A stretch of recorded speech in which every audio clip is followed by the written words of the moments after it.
அஸ்ஸலாமு அலைக்கும் ரஹ்மத்துல்லாஹி வரகாத்துஹு. என் பேர் ரஹ்மத்தி நிசா, கரூர்லேருந்து பேசுகிறேன். எனக்கு 45 வயசு. நான் மதரசா வச்சு நடத்திட்டு இருந்தேன்.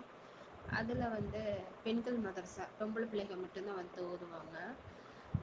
அப்போல்லாம் தஜீத்துக்கு அவ்வளோ முக்கியத்துவம் இல்லை. அதனால எனக்கு தஜீத் அவ்வளோக்கா தெரியாது. இப்படி தான் நான் பாடமும் சொல்லி கொடுத்துட்டு இருந்தேன். அப்புறம் ஒரு அஜரத்துடைய பிள்ளைய என்கிட்ட சேர்க்க சொல்லி இன்னொரு அஜரத்து சொன்னாங்க, நீங்கள் ஏன் பள்ளிவாசல் கூட்டிகிட்டு போகிறீங்க, பெண்கள் மதரசாக்கு அனுப்புங்க அப்படின்னு சொன்னாங்க.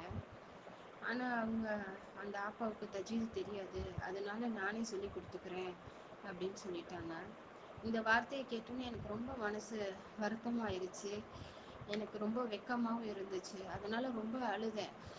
அதுக்கப்புறம் நிறைய தடவை நிறைய இடத்துல முயற்சி செஞ்சேன், தஜீது எப்படியாவது இன்ஷால்லா கற்றுக்கணும் அப்படின்னு.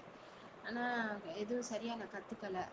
இப்போ தான் அல் ஹிதாயா அகாடமி, என்னுடைய தம்பியோட மனைவி அவங்க சொன்னாங்க, இந்த மாதிரி அல் ஹிதாயா அகாடமியில் நீங்கள் சேர்ந்துக்கோங்கன்னு. நான் சேர்ந்தேன்.